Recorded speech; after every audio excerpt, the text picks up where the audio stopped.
स्वं दर्पणदृश्यमाननगरे स्थूलं निजान्तर्गतम् पश्यन्नात्मनि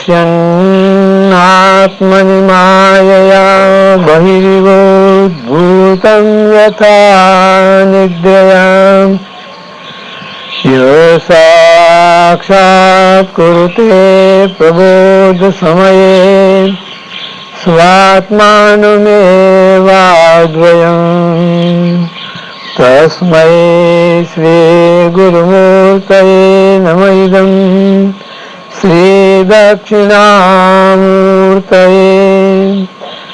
ॐ नमः शिवाय गुरवे सच्चिदानन्दमूर्तये निष्प्रपञ्चाय शान्ताय निरालम्बाय तेजसे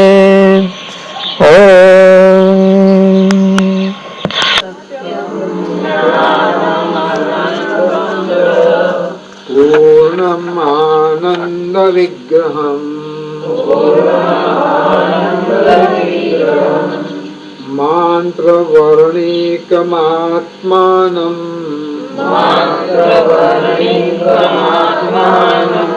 विनिश्चेत्य विमुच्यते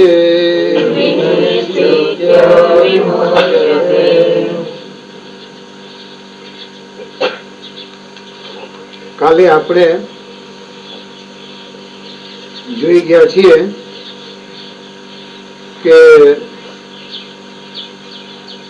આ માયા તુચ્છ છે, એટલે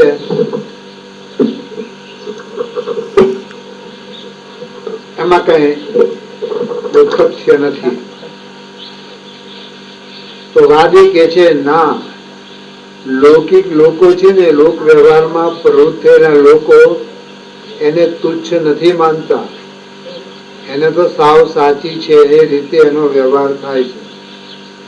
એ ચર્ચા આપણે હરિઓમ એ ચર્ચા આપણે જોઈ ગયા છીએ.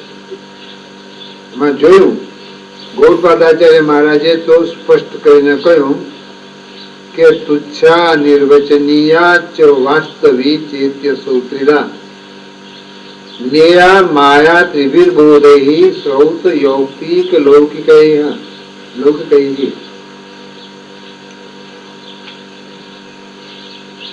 ગૌડપાદાચાર્ય મહારાજ કહે છે કે શ્રુતિ, યુક્તિ અને લોક વ્યવહાર એ ત્રણ પ્રકારના બોધોથી, એટલે શ્રુતિના જ્ઞાન દ્વારા તો કે છે એ તુચ્છ છે,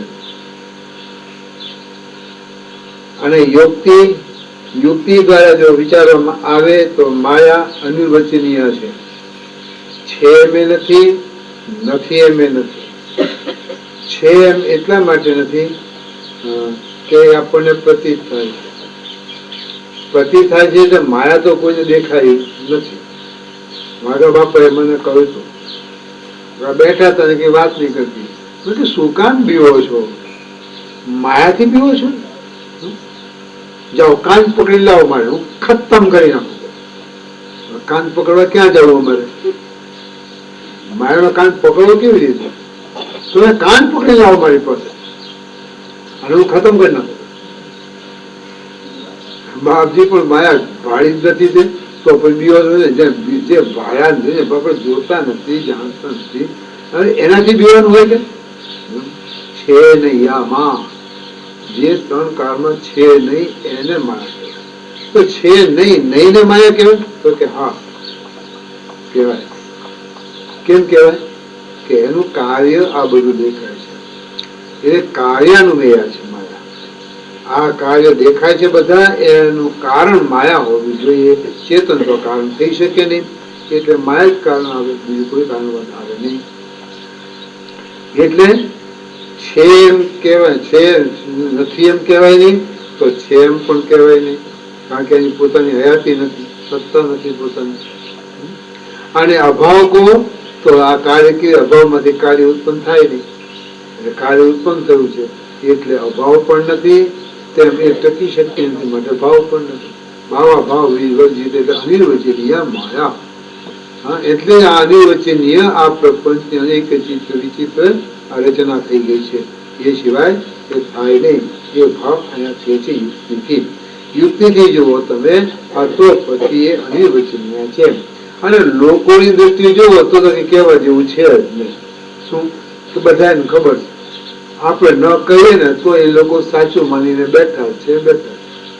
આવડું મોટું જગત જે બનાવી શકે એ અનિર્વચનીય હોય? અરે સાવ સાચું હોય ને તો જ આ થાય, નહીં તો થાય નહીં. એ તળમાંથી તેલ નીકળે કે જેમાં તેલ અંદર ભરેલું પડ્યું હોય તો જ તેલ નીકળે, બાકી તેલ અંદર હોય નહીં તો પણ કાંઈ નીકળે નહીં. એટલે લોક દ્રષ્ટિએ તો કહેવા જેવું છે નહીં, કારણ બધાને ખબર છે કીધેલું કેવું ને સમજેલું સમજાવું એનો કઈ અર્થ નથી. એટલે બધા સમજે છે કે વસ્તુ સાવ સાચી. એ રીતે વશિષ્ઠજી મહારાજ પણ આશ્ચર્ય સાથે કહી રહ્યા છે. બહુ આશ્ચર્ય વાત છે કે જે સત્ય બ્રહ્મ છે તેને તો લોકો ભૂલી જ ગયા છે, અને અસત્ય અવિદ્યા છે તે સામે પ્રતીત થઈ રહી છે.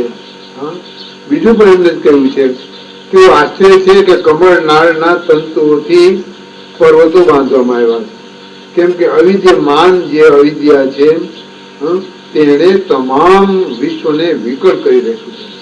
અવિદ્યમાન અવિદ્યા જેની હયાતી નથી એવી અવિદ્યા પણ જુઓ તો એનો પ્રભાવ તો જુઓ.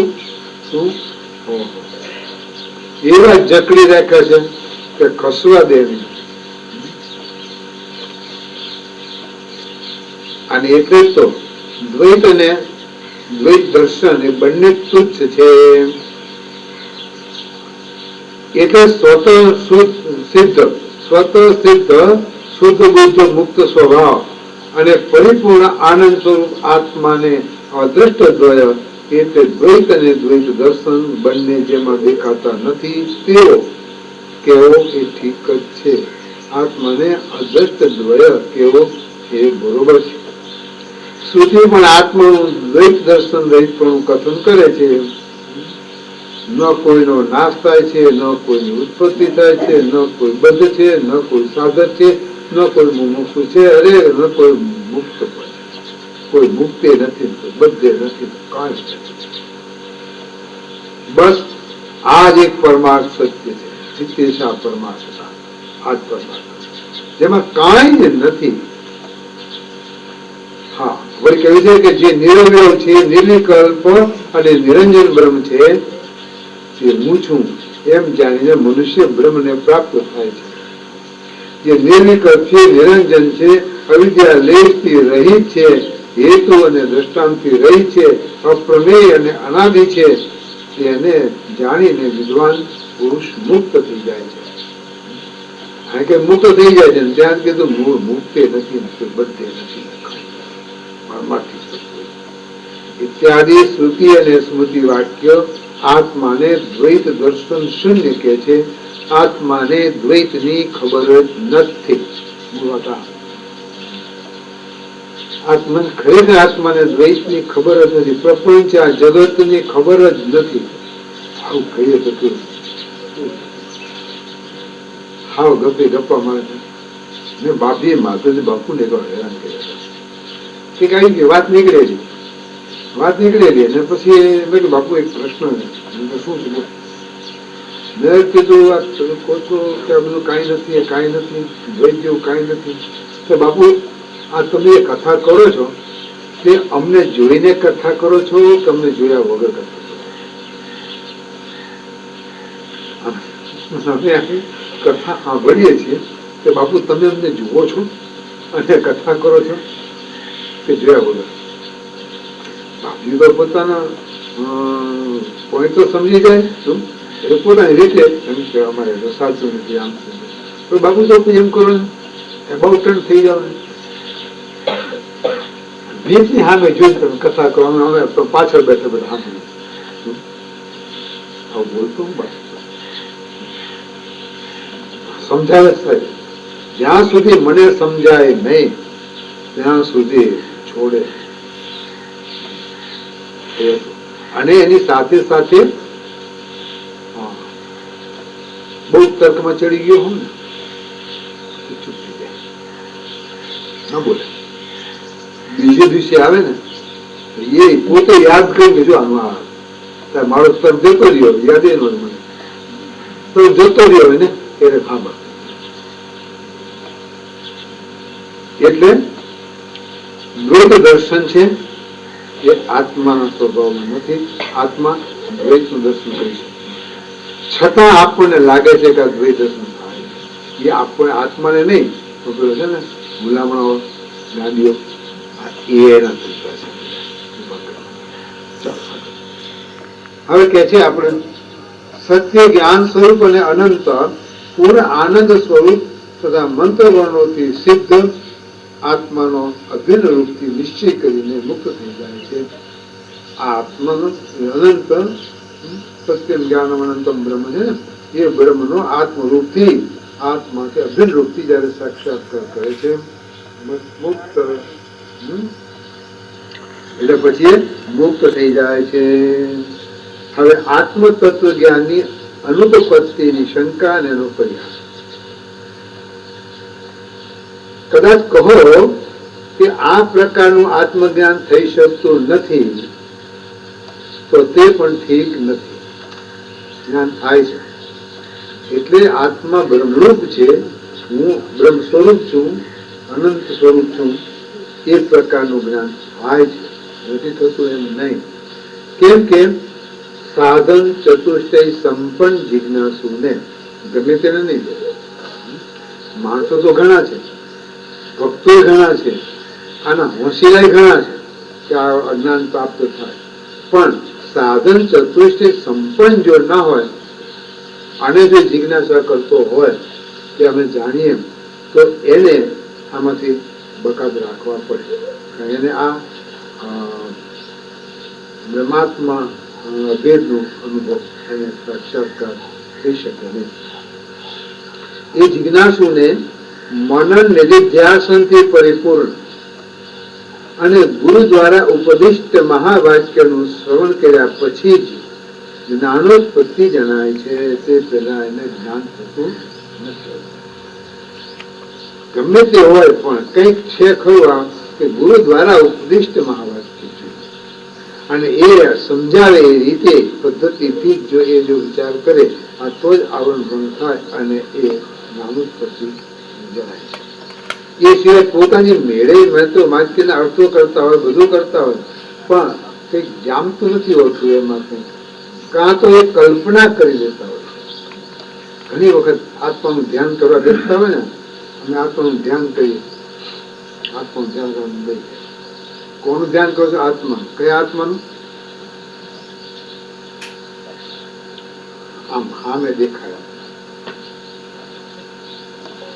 સચ્ચિદાનંદ સચ્ચિદાનંદ બેઠો હોય અહીંયા અને ધ્યાન કરતો ત્યાં સચ્ચિદાનંદ. હવે એ ધ્યાન કોણ કરે છે ભાઈ? ભૂલી ગયા. ધ્યાન કોણ કરે? મન ધ્યાન કરે ને.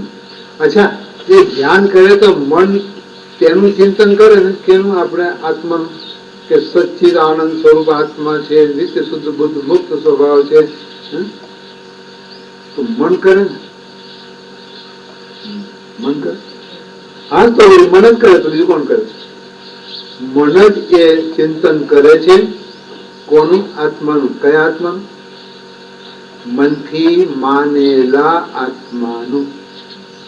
આ પેલો જે છે વાસ્તવિક છે ને, એ તો મનની પાછળ અને આ છે તો મનની આગળ છે. મન આગળ છે. આ બેનો ભેદ નહીં હોય.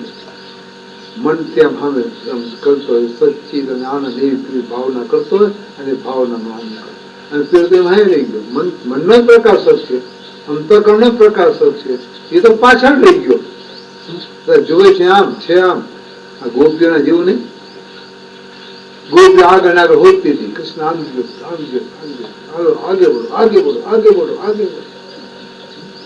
જાય છે શું મળે? તો પાછળ હતો.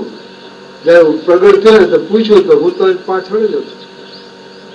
પાછું વાળી જોયું તો હું તમને સાક્ષાત થઈ ગયો છું. હાજર હતો તમારી પાસે, પાછળ જ હતો બરાબર. ભૂલ કરીને આપણે આ નટખટો પાછળ જ હતો.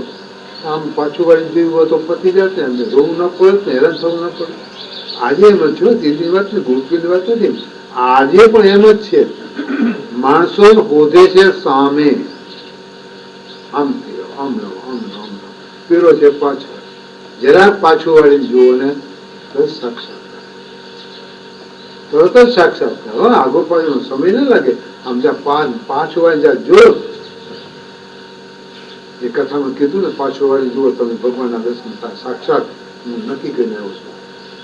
અને જયારે મેં કીધું આંખો વિચારી જુઓ, હવે આંખ ઉગાડો અને જુઓ ભગવાન દર્શનાર્થી દર્શન કર્યો, ધન્ય બની જાઓ. અને બધા એવા ઉતર શું દેખાય કપા વાય આગળ બેઠો હતો, ભીડ દેખાણી, અને આ નજીક બેઠા હતા, વાય માણસો બેઠા હતા, દેખાણા. ભગવાન નહીં દેખાણા. બીજી વાર કહ્યું, હજી પણ કઉ છું, જોઈ લો, દર્શન કરી લો. જોયું બીજી વાર એની પ્રશ્ન સૂચક દ્રષ્ટિ, અમને ભગવાન દર્શન નથી. ભાઈ તમારા ચહેરા એવું કે છે કે તમને ભગવાનના દર્શન થયા, પણ એમાં થોડી ગેરસમજ. હું કઉ છું કઈ બીજું, તમે સમજો છો કઈ બીજું. હું કઉ છું તમારી પછવાડે આ ભગવાન દર્શન આપી રહ્યા છે, અને તમે આ કોથળાની વાય જુઓ, શરીરની વાય જુઓ. શરીરની વાય તો ભીતર જો શું, કારણ કે પાછળ બેઠા હોય હોય. હું તો તમારી પછવાડે, તમે જે છો, તમે શરીર છો એવું માનતા નહીં. એ તમે જે આ શરીરની અંદર બેઠા છો એની પછવાડે આ શુદ્ધ સ્વરૂપે ભગવાન પ્રકાશી રહ્યા છે. નિત્ય શુદ્ધ બધું મુક્ત સ્વભાવ આમ પ્રકાશી રહ્યા. કર્યો દર્શન તે હસી પડ્યા બધા જોવાને બદલે. મારી નકામી ગઈ. હસી કાઢે ને, ગંભીરતા પૂર્વક જો ના લે અને હસી કાઢે તો એ પકડ ના હો જાય. અને આ પોઈન્ટ એવો હતો, હસવા જેવો નતો. આ પોઈન્ટ તો આમ ગંભીરતાથી એને પકડવા. એટલે આ કે છે એમ કે જ્ઞાનોત્પત્તિ સદગુરુની ના ઉપદેશથી મહાવાક્યનું શ્રવણ કર્યા પછી જ્ઞાનોત્પત્તિ થાય છે. અન્યથા આ રીતે આત્માને કહેવાવાળું શાસ્ત્ર અપ્રમાણ થઈ જશે. એમ જો કહેવામાં આવે કે આ વાત બરોબર નથી, આત્માનું જ્ઞાન થતું નથી, આ તો આ શાસ્ત્રો જે કહે છે ને એ અપ્રમાણ થઈ જાય. તે શાસ્ત્રો તો પોકારીને કહે છે કે આ થાય. તો વાદી કે છે ઉત્પન્ન થયેલું જ્ઞાન પણ સાધનાંતર એટલે કર્માનુષ્ઠાનની અપેક્ષાથી ફળ આપવામાં વિલંબ કરશે. ભલે તમે કહો છો એ પ્રમાણે એને જ્ઞાન થાય છે, પણ એને પણ આ બીજા સાધનની જરૂર છે. અને એ અપેક્ષા હોવાથી ફળ આપવામાં વિલંબ કરે, તરત એનો મોક્ષ ન થઈ જાય. કેમ કે કર્મણી એ અહીં સંશય તેમ આ સ્થિતા જનકાદય, જનક આદિ જે રાજાઓ હતા એ લોકોએ કર્મથી જ એમ કે સંસિદ્ધિ મોક્ષની પ્રાપ્તિ કરી કરતા. એટલે સ્મૃતિથી પણ કર્મ વિના મોક્ષની પ્રાપ્તિ અસંભવિત છે. એટલે કેવળ જ્ઞાનથી મુક્તિ થઈ શકતી નથી. કોણ કે છે? કોણ કે છે? વાદી. વાદીમાં કયું આવ્યો? કારણ કે હવે એમને સમસમુચ્ચયવાદી. કોને કર્મમાં તો કર્મમાં મુક્તિની વાત જ નથી, એમાં તો સ્વર્ગની વાત છે. કોઈ એ સમસમુચ્ચય માને છે કે કર્મ અને જ્ઞાન એ બે પાંખથી જ માણસ આમ મોક્ષમાં જઈ શકે. એકલા જ્ઞાનથી નહીં અને એકલા કર્મથી પણ એમ કે. કારણ કે પક્ષી ઉડે છે, બે પાંખે ઉડે. એક પાંખ કપાઈ ગઈ હોય, એક પાંખે ઉડતો હોય તો ફફડાટ કરે, એક પાંખમાં ઉડી ના શકે. એટલા ચક્કર ચક્કર ફેરા કરે, ઉડી ના શકે. એમ એકલું જ્ઞાન કામ નહીં આપે, એટલું કર્મ પણ કામ નહીં આપે. એટલે કે આ કર્મ દ્વારા તો સંસિદ્ધિને પ્રાપ્ત થયા છે, મોક્ષ સિદ્ધિને. એમ જનક આદિ એટલે કેવળ જ્ઞાનથી મુક્તિ થઈ શકતી નથી, સાથે સાથે આ કર્મ પણ જોઈએ. ક્રમ સમુચય વાત બરોબર છે. આપણું શાસ્ત્ર આપણને ક્રમ સમુચય તો કે છે, પેલા નિષ્કામ કર્મ કરો, ઉપાસના કરો અને પછી તત્વજ્ઞાનમાં આવો. આ એક ક્રમ બતાવ્યો છે, એમાં તો ખોટું નથી, એ તો બરાબર છે. પણ સમસમોચી સાથે સાથે બે તો કોઈ બને એવું નથી. એ પૂર્વ પશ્ચિમમાં જનારા બે ભાઈઓના જેવું છે. બંને સાથે ઉભા છે. એકને ઉગમણે જવું છે, એકને આથમણે જવું છે. એક પગલું ભેગું ચાલે, પેલો માથમણું જશે તો આ છે ઉગમણું જશે, આમ થયું પડશે. એટલે બની શકતું નથી.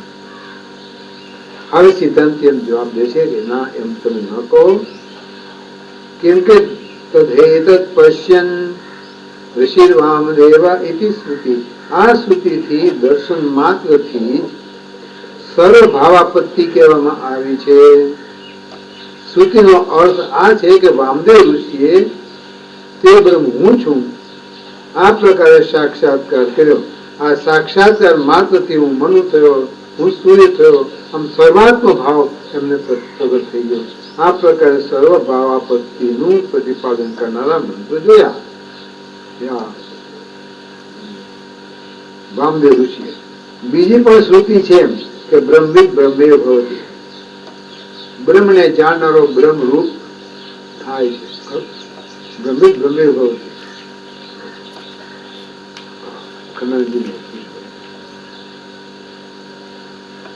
કઠોપનિષદમાં એમને બોલ્યા છે બ્રહ્મવિદ બ્રહ્મે ભવતિ, નતું બ્રહ્મનિષ્ઠો ભવતિ. આ શબ્દ ભાવ બ્રહ્મવિદ તો કોઈ બ્રહ્મનિષ્ઠ કેમ નહીં? બ્રહ્મવિદ છે તો બ્રહ્મનિષ્ઠ કેમ ન થાય? એ બ્રહ્મ થાય તો બ્રહ્મનિષ્ઠ નહીં? મેં પૂછ્યું બાપજી આપે કઠોપનિષદમાં વચનમાં કહ્યું કે બ્રહ્મવિદ બ્રહ્મે ભવતિ, નતું બ્રહ્મનિષ્ઠો ભવતિ. તો हाँ हाँ हाँ, ब्रह्मविद तो ब्रह्म ही है ना.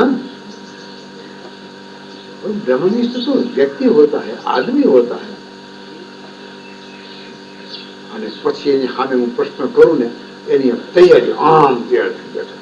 હવે બોલતો લાવ તારો પ્રશ્ન મારે તો સહી કરાવી હતી, મારે પ્રશ્ન તો હતો નહીં. પછી મને ખ્યાલ આવ્યો, નીકળી ગયા પછી એટલું પૂછી લીધું તો સારું હતું, હવે જતું રહ્યું.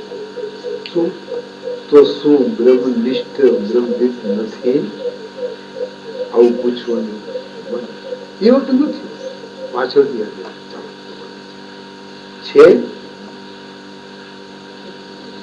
ના. બ્રહ્મવિદ એ તો બ્રહ્મ છે, પણ બ્રહ્મનિષ્ઠ છે ને, એ બ્રહ્મ ન હોય. અને જો બ્રહ્મ હોય તો નિષ્ઠ ન હોય. કારણ કે નિષ્ઠા પ્રાપ્ત કરવી છે કોઈ બીજાને અને બીજામાં. નિષ્ઠા એટલે સ્થિતિ, એકને એક બાબતો સ્થિર થઈ જવું તે. અને એ થાય છે અંતઃકરણને. અને તમે અંતઃકરણની બહાર છો તો કોણ બ્રહ્મ થાય? પછી ઠીક છે, કોઈ બ્રહ્મવિદ થઈ ગયા પછી સર્વ ખલુદમ બ્રહ્મ, એ સર્વાત્મ ભાવમાં તમે રાચો કે બધું જ બ્રહ્મ છે, બીજું કાંઈ નથી. એ ભાવ ઠીક છે, બરોબર છે.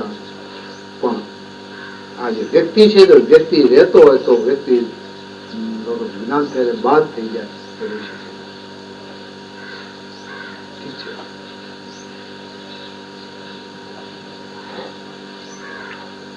આ પ્રકારે સ્વભાવ હા બ્રહ્મ બ્રહ્મે ભવતી. બ્રહ્મને જાણનારો બ્રહ્મ જ થઈ જાય છે. બ્રહ્મ છે કારણ કે વિદ છે એટલે જાણ એ જ બ્રહ્મ છે.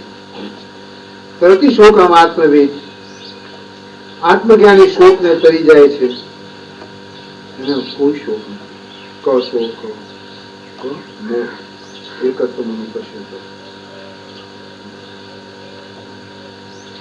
ઇત્યાદિ શ્રુતિઓથી આત્મજ્ઞાન અને તેનું ફળ બંને એક જ કાળમાં વર્ણન કરવામાં આવ્યા છે. જ્ઞાન અને જ્ઞાનનું ફળ એ જ સેકન્ડે થાય. એમને અત્યારે સમજણ પડી અને ભાઈ ફળ આવતા વાર લાગે, મહિનો માસ નીકળી જાય ના હોય. એ આ નહીં. એ તો આપણે કોઈ વસ્તુ જોઈ હોય ને આપણને બહુ સારી જેમ લાગી હોય ને આપણે કહીએ વેપારીને કે એના કારખાના વાળાને તો ક્યાં તમે ઓર્ડર ન આવી જાઓ, તમને મળી જશે. એટલે કેટલો મહિનો લાગે? એમાં મહિનો લાગે પણ આમાં તો ના લાગે. આમાં તો એ જ વખતે કેવી રીતે 10મો તું છે એમ કીધું, હું 10મો છું, ખબર પડી ગઈ એવી રીતે. પછી 10માં હોદવા પણ રહ્યું નહીં, મળી ગયું. જે કીધું એ જ વખતે એને મળી ગયું કે આ હું પતિ એમ જે આપણે બાર બાર હોદીએ છીએ ને એ હું આવી જાય પતિ.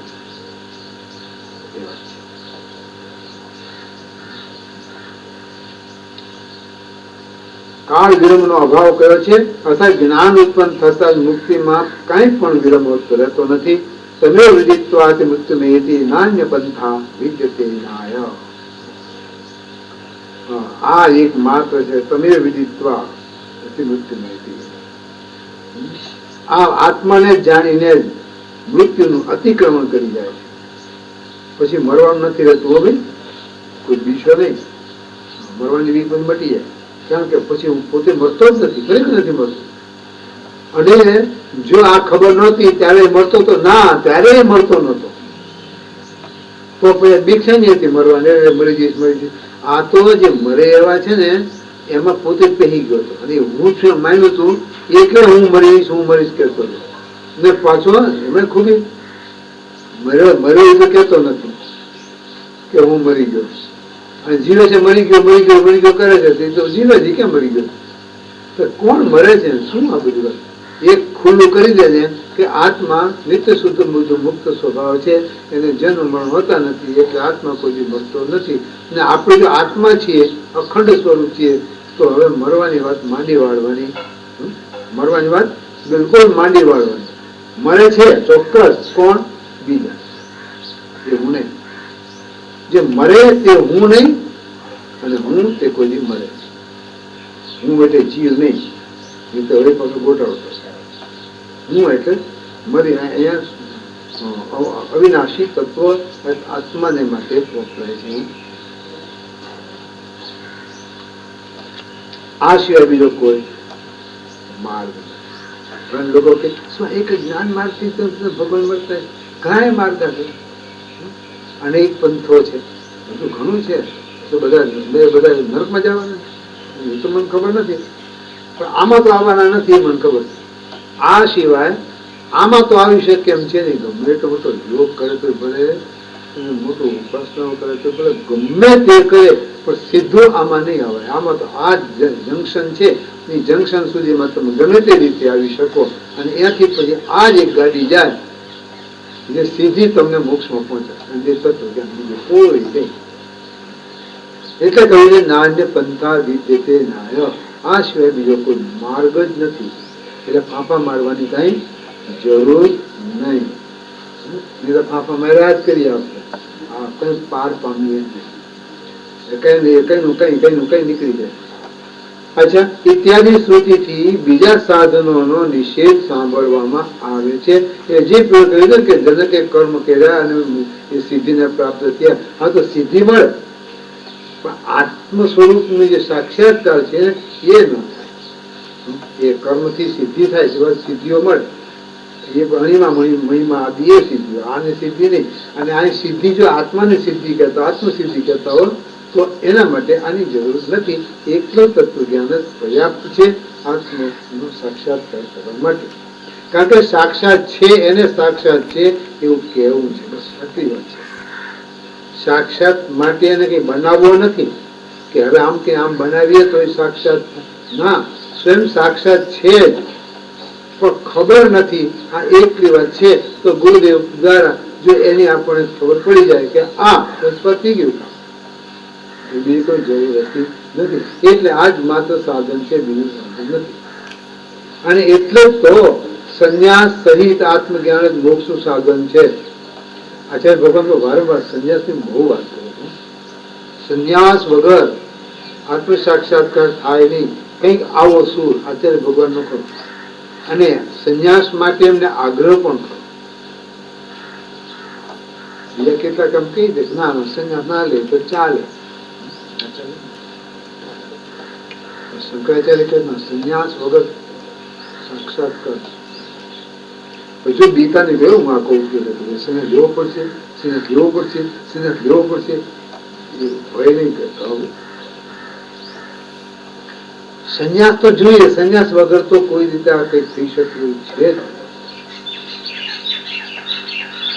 ઠીક છે, પહેલા આચાર્ય ભગવાને એમના સમય અનુસાર એ પ્રમાણે સંન્યાસની વાત કરી દીધી અને બધા સંન્યાસ થતા, બધા તો કઈ નહોતા થતા એ વખતે, પણ અમુક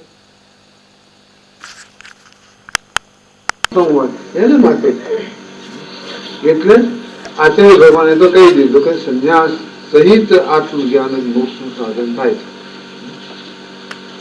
પણ એ સંન્યાસ એટલે કર્મ સંન્યાસ, કર્મ વૈદિક કર્મ કરવાનો એમનો અધિકાર નહીં.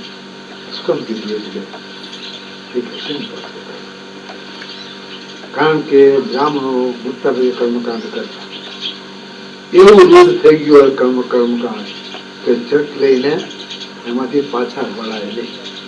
એટલે કે અગ્નિનો સ્પર્શ ન થાય તમારાથી સંન્યાસ લો એટલે પછી સ્વાહા સ્વાહા સ્વાહા રૂપી તમારા યજ્ઞ યાગાદી તમારે થાય નહીં, ન થાય.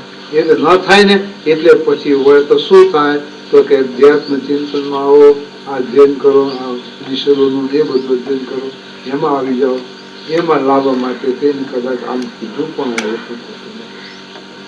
પણ શક્ય ખરું. પણ વાસ્તવમાં તો ત્યાગની વાત છે, સંન્યાસ ત્યાગ.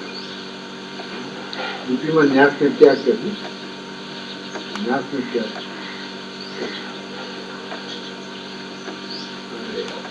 ના, ન્યાસ ને ટ્રસ્ટ કે ટ્રસ્ટ નો ન્યાસ.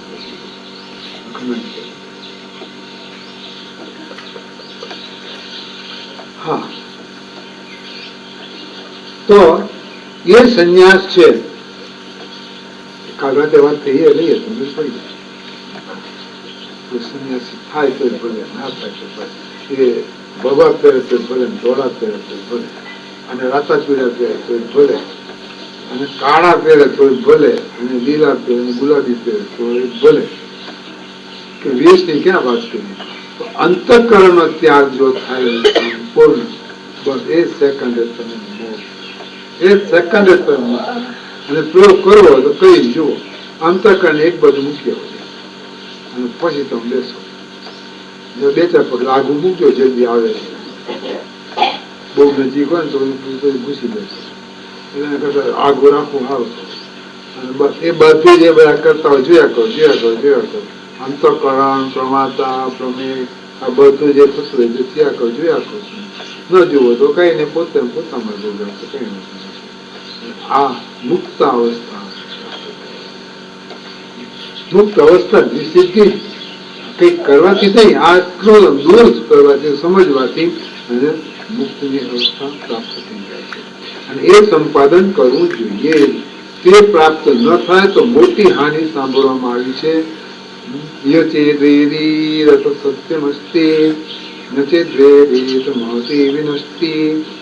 આ સંસારમાં બ્રહ્માત્મ ભાવથી પોતાને જાણે તો ઠીક છે.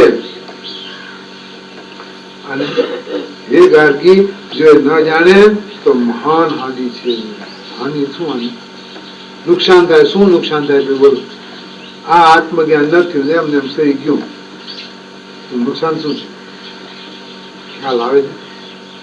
એટલી બધી કમાણી બધી વેડફાઈ જાય, કરોડો રૂપિયા માંડ કરી હાચા ખોટા કરી અને ભેળ કર્યા હોય પરસેવો પાડીને, અને એમને આઈને અકબંધ મૂકી અને ઉઘાડે હાથે હાથ ઉલાડતા જવા. કાંઈ ભેગું ના. બીજો જન્મ આવે તો પછી આમાંથી ના આવે. પછી ગયા જન્મ મારું બેલેન્સ છે, નવો લઈ ના ગયું પાછું મજૂરી કરો ફરીથી. પછી એ ખોવાય, પાછું બીજી વાર કરો, ચોથી વાર કરો, એમને તમે કરી જાઓ કેટલું નુકસાન જોયું. એટલે કે છે મોટી હાનિ છે કે એ વારંવાર જન્મનું મરવામાંથી ઊંચો આવતો નથી. આ મોટું નુકસાન છે. એટલે કે છે જો એક જ આત્મજ્ઞાન થઈ જાય, બ્રહ્માત્મ ભાવ પ્રગટ થઈ જાય તો જ કામ, તો સફળતા મળી કહેવાય, તો મનુષ્ય જીવન સાર્થક થયું કહેવાય. એટલે આત્મ સાક્ષાત્કારથી અવશ્ય કર્તવ્ય છે. આત્મ સાક્ષાત્કાર અવશ્ય કર્તવ્ય છે. બ્રહ્માત્મ જ્ઞાન ઉત્પન્ન થતા વિદ્વાન પુરુષનો ફળ સહિત વિદ્યાનો ઉદ્ગાર સ્મરણ કરવામાં આવે છે. અહીંયા આત્મ સાક્ષાત્કારથી અવશ્ય કર્તવ્ય છે, થી કાઢી નાખવાનું. આત્મ સાક્ષાત્કાર અવશ્ય કર્તવ્ય છે એ બંધ રહેશે.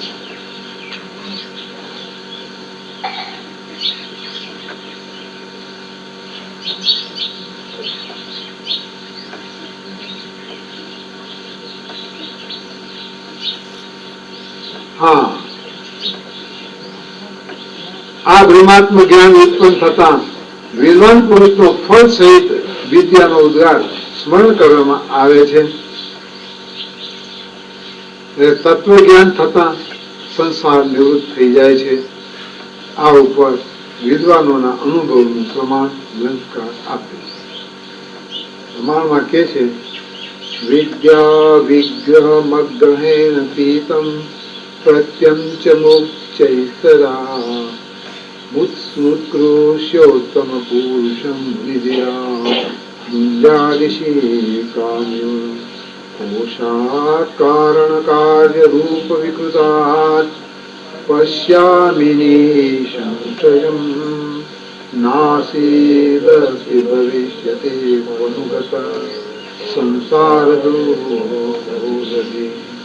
જે પ્રત્યેક આત્મા વિજ્ઞાન સ્વરૂપ છે, જે અજ્ઞાનથી ઢંકાયેલો છે, તેથી જેમ તેનું ગ્રહણ સાક્ષાત્કાર થતો નથી નહોતો, હવે સાત્વિક બુદ્ધિથી મુજમાંથી ઐશિકાની પેઠે કાર્યકાળનું પંચકોશથી પૃથક કરીને તથા સંદેહ રહિત થઈને તે પ્રત્યેક આત્માને હું જોઉં છું. જેમ ઘાસમાંથી ચડી ખેંચી કાઢે ને એવી રીતે 5 કોષ, 5 ફળ, કોષ એટલે ફળ, ઢાંકણ એટલે ઘાસથી સળિયા પળ હોય ને તો 5 ફળ છે ઉતરા ઉતરી, અને એમાંથી આ શરીર ખાંચવીને ખેંચી તૂટીને જ ધ્યાન રાખવાનું, ખેંચી કાઢવાની. અને એ જ આ ખેંચી કાઢું પ્રત્યેક આત્માને હું જોઈ રહ્યો છું. સંસાર ન પહેલા હતો, ન અત્યારે છે, ન ભવિષ્યમાં હશે. સંસાર રૂપી દુઃખ સમુદ્ર કોણ જાણે ક્યાં ચાલે, પત્તો નથી. શોધવા જવું તો શોધાતું નથી, મળતું છે. એટલે આ સંસાર ત્રણેય કાળમાં છે નહીં. ભૂતકાળમાં હતો નહીં, અત્યારે છે નહીં, ભવિષ્યમાં હશે નહીં. એનો શું થયો કે જ્ઞાન થયું એટલે જ આ ગયો એમ નહીં ભાઈ. અજ્ઞાન હતું ને ત્યારે સંસાર તો હતો જ નહીં.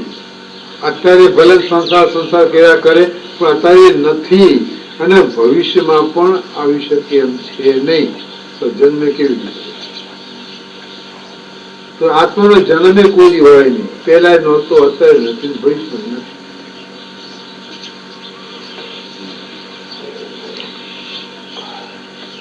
વળી કે છે, પશ્યામિ ચિત્રમિવ સર્વમિદં દ્વિતીયં તિષ્ઠામિ નિષ્કળચિદેકવપુષ્યનન્તે આત્માનમદ્વયમચિન્ત્ય સુખૈકરૂપં પશ્યામિ દર્શનામિવ ચ પ્રપંચમ. હું આ સમસ્ત દ્વૈતને ચિત્રની સમાન જોઈ રહ્યો છું. ચિત્રની માફક જોઈ રહ્યો.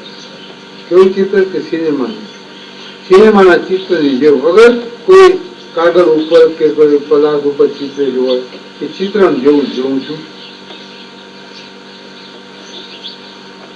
કારણ કે જેમાં ચિત્રાયું છે એ પોતે હું છું. મારા ઉપર આ ચિત્ર અંકિત થયું છે, પડદાના રૂપમાં હું છું. એટલે અધિષ્ઠાન તત્વ હું છું, એમાં બધું અધ્યસ્તે આરોપ કર્યું છે. હું નિરવય કેવળ ચિત્ત સ્વરૂપ શુદ્ધ ચૈતન્ય અનંત આત્મામાં રહેલો છું. પેલા ક્યાં રહેતો હતો? પેલા હું ક્યાં રહેતો હતો? કોથળામાં. આને કોઈ કઈ ક્યારે અને પછી એમાંથી સંસ્કાર આવ્યો. જીવ તો હું છું ને. આ હું નહીં, પણ આમાં રહેનારો તો હું ને. પછી ખબર પડે ના ના આમાં રહેનારો હું નહીં, આ બધું મારામાં રહેનારો. આમાં રહેનારો હું નહીં, પણ મારામાં આ બધું રહેનારું. ત્યાં ઠેકાણે પહોંચ્યું. એક ભાઈ પૂછ્યું, મંદિરમાં બેઠા હતા, સ્વામી મંદિરમાં આપણે છીએ કે આપણામાં મંદિર છે? કેવા પ્રશ્નો કાઢે છે. આપણે બેઠા છીએ, વાતો કરીએ છીએ, તો મંદિરમાં હું બેઠો છું કે મંદિર મારામાં સમજાતું? મેં કહ્યું તમે કોણ છો? કોણ? પછી હું કહું તમે કોણ છો? જો તમે જાતને તમે સાત હાથના માપના માનતા હો તો મંદિરમાં તમે બેઠા છો. અને તમે જો પોતાને અખંડ સ્વરૂપ સમજતા હો તો મંદિર તમારામાં. મંદિર શું કરવાનું? આખું બ્રહ્માંડ, અનંત બ્રહ્માંડો તમારી અંદર જ રહેલા છે.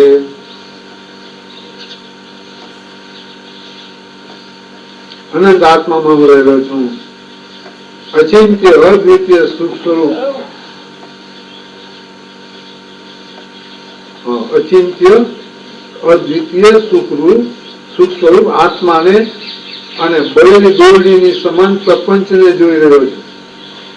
પ્રપંચ બળીની દોરડી જે વળ રહી ગયો છે, એટલું બાકી બાંધે નહીં. અર્થાત અદ્વૈત દર્શનથી સઘળો દ્વૈત પ્રપંચ બાધિત થઈ ગયો છે. અદ્વૈતમત્યનુભવાનિકરસ્તદિલ્વ તુલ્યમ શરીર મહિને નિર્વલનીય દીક્ષે એવં ચ જીવનમિવ પ્રતિભાસનમ ચ નિશ્રેયસાધિગમનમ ચ મમ પ્રતિષ્ઠમ. હાથમાં રાખેલા બીજો ફળની સમાન અદ્વૈતનો અનુભવ કરી રહ્યો છે. હાથમાં સફરજન રાખ્યું હોય કેટલું સ્પષ્ટ દેખાય, ઝાખું ઝાખું દેખાય. આંખ સારી હોય તો ઝાખું ઝાખું ના દેખાય. આંખમાં કઈ ગડબડ હોય તો કઈ ઠીક છે, કઈ ઝાખું ઝાખું છે, મોતી આવતા હોય જામવાનું તો ઝાખું દેખાય. બાકી આંખ ઊંચી ચોખ્ખે ચોખ્ખું દેખાય, સ્પષ્ટ દેખાય. એના કરતા પણ વધારે સ્પષ્ટ અદ્વૈત અનુભવે એના કરતા પણ વધારે સ્પષ્ટ. કેવી રીતે કે એ ફળનો પ્રકાશ અનુભવ કરે છે. ફળનો પ્રકાશ પણ અનુભવ કરે છે. એટલે પહેલા અનુભવ આત્મા આમ પ્રત્યે થાય અને પછી પેલું ફળ પેલા તો એ દેખાય, પછી એટલે અનુભવ કર્યો છો. અને વળી આ ઉપાધિઓ હતી બધી તે એ તો સાપની કાંચડીની સમાન શરીરને પણ જોઈ રહ્યો છું. આ તો શરીર શું છે? એ કાંચડી, સપની કાંચડી હોય ને, આ એવી ઉપરનું કોટિંગ છે, બીજું કશું નથી.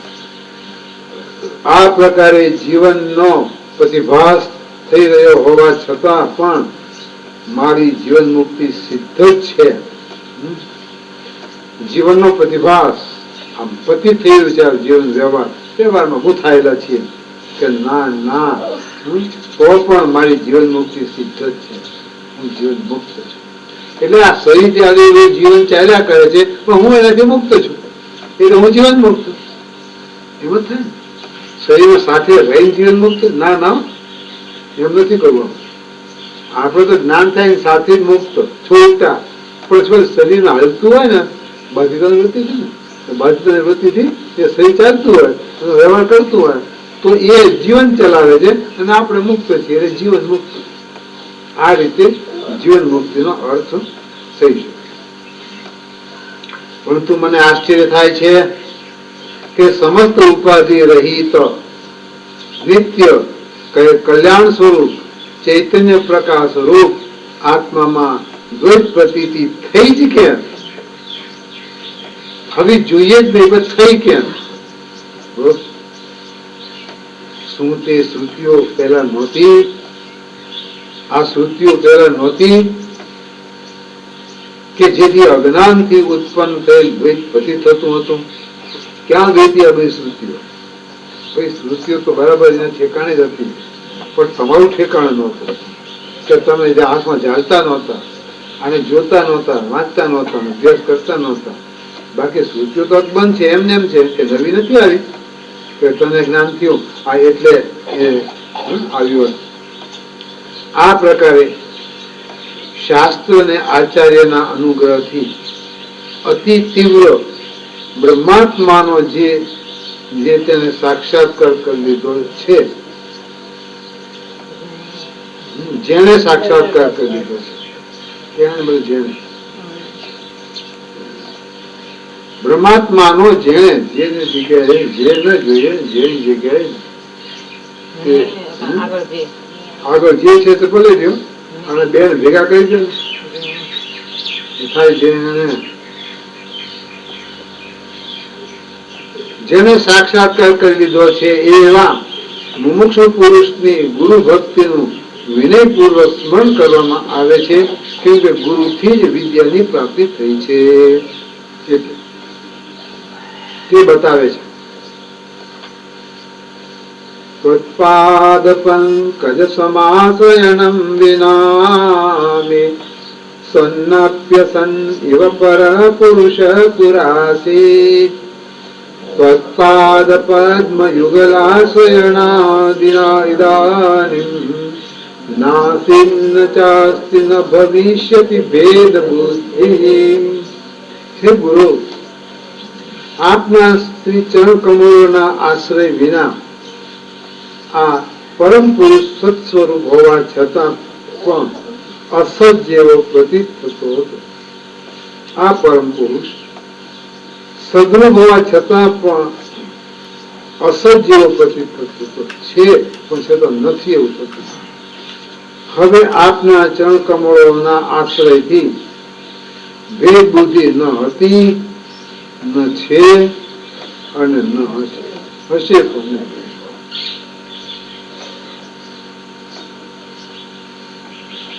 આપ કૃપાવશ થઈને મારા દુષ્ચિકિત્સીય અપ્રતિકાર્ય સંસાર રોગને દૂર કરવા માટે પ્રવૃત્ત થયા છો.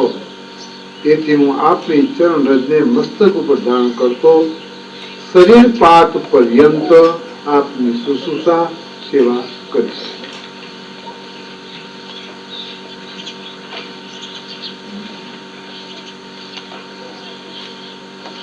યસ્માત કૃપા પર્વતો મમ દુષ્ચિકિત્સમ સંસાર રોગમપનેતુમસ્તિ પ્રવૃત્તઃ ત્વત્પાદ પંકજરજ શિરસા દધાન ત્વમા શરીર પતનાદહમપ્યુપાસે.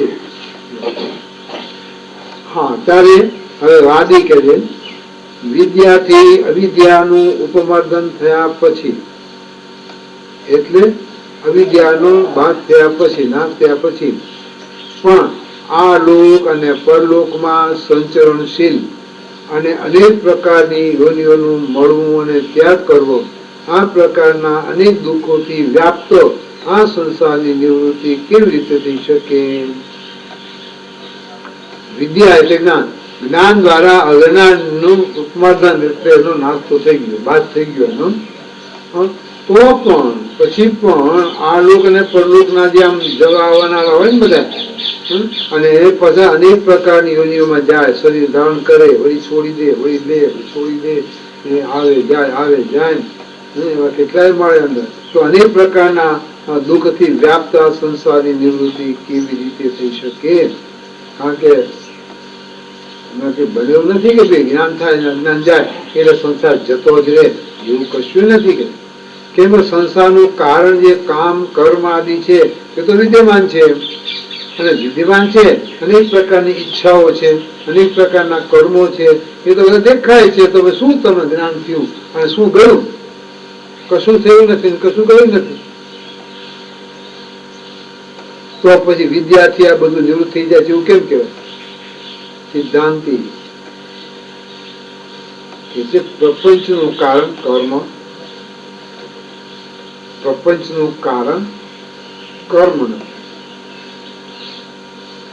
કિંતુ અવિદ્યા છે. કર્મથી આ પ્રપંચ ઉભો થયો છે એવું નથી. અવિદ્યાથી, અજ્ઞાનને લીધે આ પ્રપંચ ઉભો થયો છે. તે અવિદ્યા નિવૃત્ત થઈ જવાથી મૂળ સંસારની નિવૃત્તિ પણ અવશ્ય થશે. કારણ કે કારણની નિવૃત્તિ થાય એટલે કાર્ય ગયું સમજો. માટીનો બાદ કરી નાખો એટલે ઘરો ગયો. ઘરેનું લઈ લો એટલે તમારું ઘરેનું સોનું લઈ લો એટલે ઘરેનું ગયું, કઈ રહે નહીં કોઈ દાદી.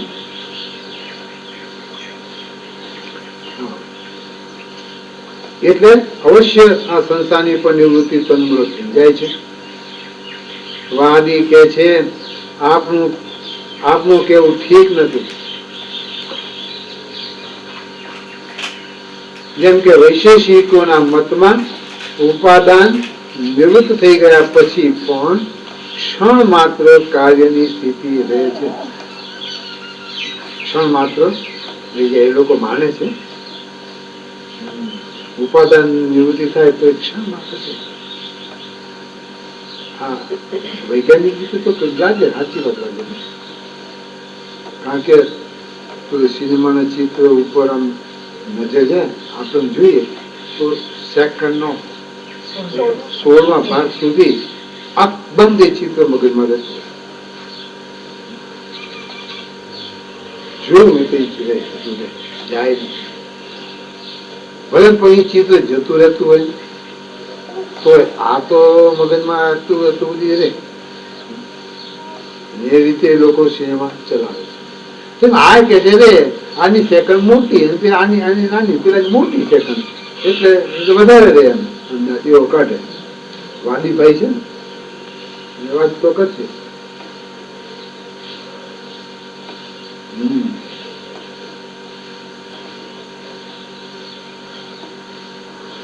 એવી રીતે સંસાર નિવૃત્ત થવામાં શંકા બની રહે છે. કદાચ કહો કે તેના મતમાં બીજી ક્ષણે તો નાશ થઈ જ જાય છે એટલે કઈ દોષ આવતો નથી, તો તે પણ ઠીક નથી. કેમ કે તે ક્ષણની પેટે આગલી ક્ષણમાં પણ અનુપત્તિના અભાવનું અનુમાન થઈ શકે છે. પછી એની ક્ષણ, પછી એની ક્ષણ, પછી એની ક્ષણ. એટલે અજ્ઞાન નિવૃત્ત થઈ ગયા પછી પણ સંસાર નિવૃત્ત નહીં થાય. કેમ કે કોઈ પ્રમાણ નથી. સંસાર નિવૃત્ત થાય છે જ્ઞાનથી, એમાં કોઈ પ્રમાણ નથી. તેથી તમારો આ પ્રયાસ વ્યર્થ છે, નકામું છે, વ્યર્થ પ્રયાસ. મૈવમ સિદ્ધાંતિ કહે છે એવું તમે ના કહો, એવું તમે ના બોલજો. કેમ? કર્મ મૂળ મનાર્થાનામ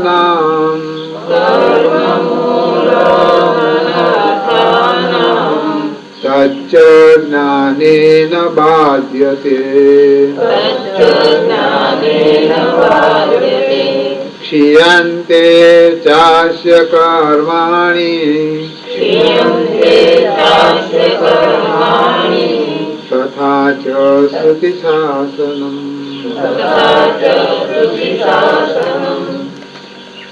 સમસ્ત અનર્થોનું મૂળ કર્મ છે. તેનો જ્ઞાનથી બાદ થઈ જાય.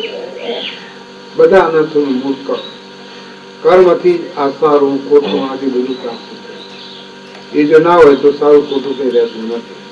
અને જ્ઞાનથી એનો બાદ થઈ જાય છે. ક્ષીયન્તે ચાસ્ય કર્માણિ વિદ્યતે રવિગંથી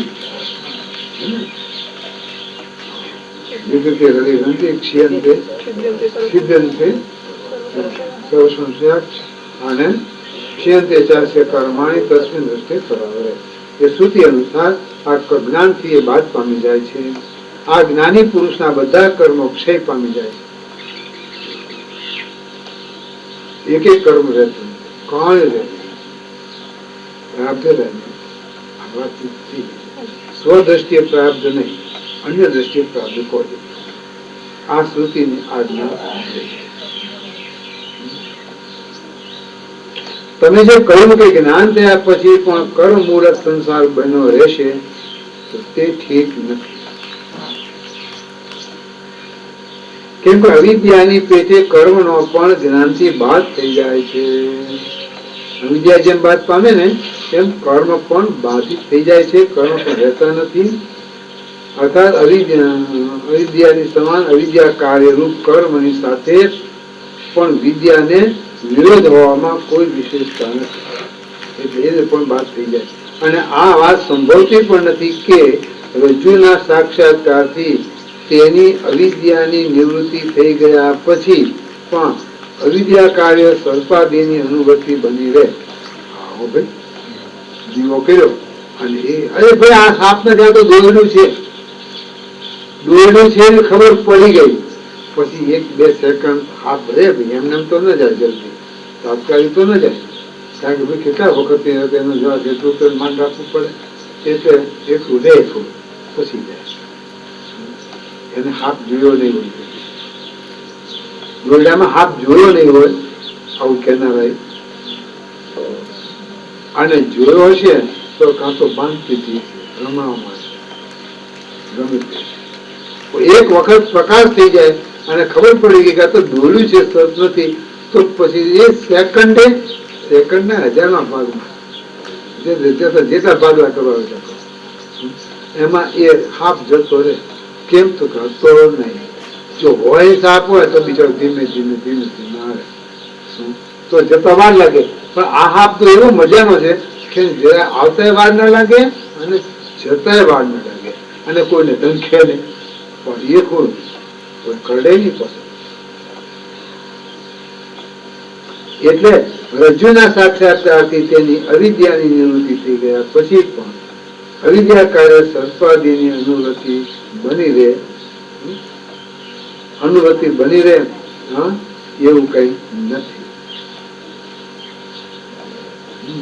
આવા સંભવતી નથી કે આ ઊભું રહે. રજ્જુના સર્પાદિથી જ્ઞાન થયા પછી ઊભું રહે એ કઈ સંભવતું નથી. સમજ્યો છે?